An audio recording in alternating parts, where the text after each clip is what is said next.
तो आपका मंत्रालय तय करता है। भले ही यहाँ की विधानसभा अलग हो, यहाँ का राष्ट्रपति अलग हो, यहाँ का मुख्यमंत्री अलग हो, लेकिन सब कुछ पाकिस्तान के इशारे पर होता है, उनकी सरकार और उस मंत्रालय के इशारे पर होता है। पीओके में लगातार गुस्सा क्यों बढ़ता जा रहा है? आखिर ये आंदोलन पाकिस्तान के खिलाफ कैसे पहुंच गया? इसके कारण मैं आपको बताना चाहता हूं। सबसे बड़ा कारण है आंदोलन का कि यहां पर शुरुआत महंगाई और बढ़ती कीमतों के खिलाफ हुई। दूसरा कारण, लोगों ने खाद्य संकट, बिजली और स्थानीय समस्याओं का विरोध करना शुरू किया। धीरे धीरे यह आंदोलन पाकिस्तान सरकार के खिलाफ एक बड़ा मुद्दा बन गया। चौथा कारण है कि वहां का रक्षा मंत्री ख्वाजा आसिफ के बयान से वहां के लोगों में नाराजगी फैल गई। पांचवा कारण, उन्होंने रावलकोट और मीरपुर के लोगों को असल कश्मीरी नहीं बताया। छठवां कारण है, जेएसी के कई नेता और कार्यकर्ताओं पर पाकिस्तान की सरकार ने केस दर्ज कर दिए, उन्हें गिरफ्तार करना शुरू कर दिया। सातवां कारण था कि 5 जून को पाकिस्तान सरकार ने जैक पर प्रतिबंध लगा दिया। आठवां कारण, इसके बाद पाकिस्तान में तनाव और विरोध बढ़ गया। अपने नेता की गिरफ्तारी के बाद वहां पर लोग सड़कों पर उतर कर आए और उन्होंने ये कह दिया कि अब तो जो लड़ाई होगी वो आर पार की लड़ाई होगी। पाकिस्तान का जो हिस्सा है, फिर जनता परेशान क्यों है? पाकिस्तान का अगर हिस्सा ही नहीं है तो जनता आखिर ऐसा क्यों कह रही है? आखिर ऐसा क्या कारण है जिससे वहां की जनता, वहां के लोग परेशान हैं? पीओके में पाकिस्तान सरकार के खिलाफ नाराजगी लगातार बढ़ती जा रही है। प्रदर्शनकारी राजनीतिक और आर्थिक अधिकारों की मांग लगातार हो रही है। लोगों का आरोप है कि फैसले सीधे इस्लामाबाद से लिए जा रहे हैं, जबकि यहां की अपनी सरकार है, यहां के प्रधानमंत्री, यहां के राष्ट्रपति हैं। कई संगठन ज्यादा स्वायत्तता और स्थानीय अधिकारों की मांग कर रहे हैं। गिरफ्तारी और कार्रवाई के बाद विरोध तेज हो गया है। प्रदर्शनकारी पूछ रहे हैं कि अगर अधिकार नहीं है तो फिर पाकिस्तान का हिस्सा पीओके है क्यों? चुनाव से पहले पीओके में असंतोष खुलकर सामने आ रहा है। 25 जुलाई को वहां पर चुनाव है, वहां की विधानसभा चुननी है, वहां के प्रधानमंत्री को चुनना है, वहां के राष्ट्रपति को चुनना है, और उसके पहले ही जबरदस्त विरोध पाकिस्तान को लेकर सड़कों पर देखा जा रहा है। अब सबसे बड़ी बात है कि चुनाव अगर है तो पीओके में 27 जुलाई को चुनाव होना है। चुनाव से पहले पीओके में बवाल ही बवाल दिखाई दे रहा है। विधानसभा में कुल 53 सीटें हैं, 45 सीटों पर सीधे चुनाव होना है। 45 सामान्य सीटों में से 12 सीटें शरणार्थियों के लिए तय की गई। यह भी एक विरोध का कारण है। इन 12 सीटों को लेकर लगातार विवाद होता जा रहा है। 8 सीटें आरक्षित हैं, 5 सीटें महिलाओं के लिए हैं, 1 सीट उल्मा धार्मिक विद्वान के लिए है और 1 सीट टेक्नोक्रेट के लिए है, 1 सीट विदेशी कश्मीरी के लिए आरक्षित रखी गई है।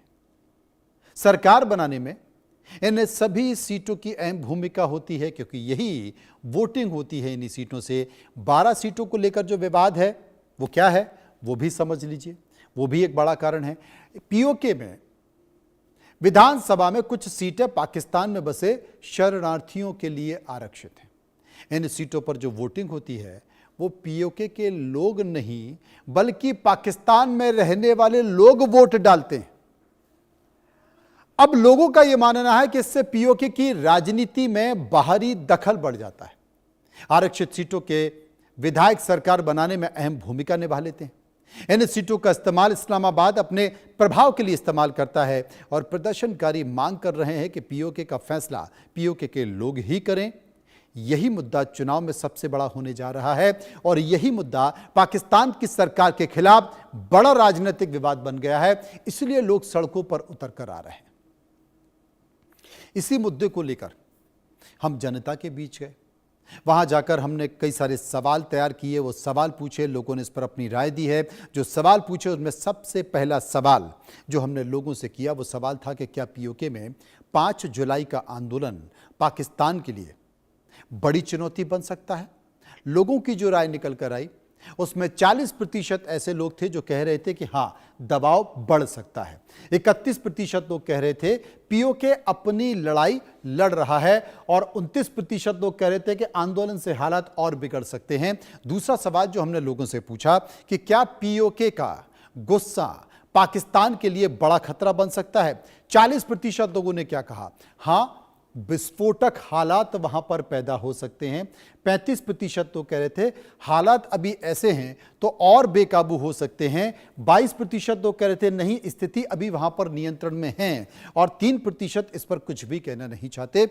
एक और सर्वे का सवाल हमने लोगों से पूछा कि क्या पीओके में बढ़ते विरोध प्रदर्शन पाकिस्तान की नीतियों पर सवाल खड़े कर रहे हैं जो पीओके में अभी तक लागू हैं।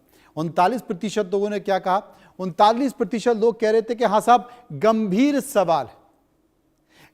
सवाल यहां पर उठ रहे हैं। 41% लोगों ने कहा पाक ने पीओके को धोखा दे दिया है। 13% लोग कह रहे थे सामान्य राजनीति का विरोध हो रहा है, और 7% इस पर कुछ भी कहना नहीं चाहते। सर्वे का चौथा सवाल कि क्या प्रदर्शनकारियों पर कार्रवाई से पीओके में हालात और बिगड़ सकते हैं, तब जबकि चुनाव आ चुका है। जुलाई में 25 जुलाई को चुनाव है। 61% लोगों ने कहा हां, तनाव बढ़ रहा है। 22% लोगों ने कहा बातचीत से समाधान निकल सकता है। 12% लोग कह रहे थे कानून व्यवस्था बनी रहेगी, और 5% इस पर कुछ भी कहना नहीं चाहते। अंतिम सवाल, पांचवा सवाल जो हमने लोगों से पूछा कि पीओके में पाकिस्तान इतने सालों से लोगों की आवाज को दबा रहा था? लोगों ने क्या कहा? 36% तो कह रहे थे हां, वहां पर आवाज दबाई जा रही थी, दमन बढ़ रहा था।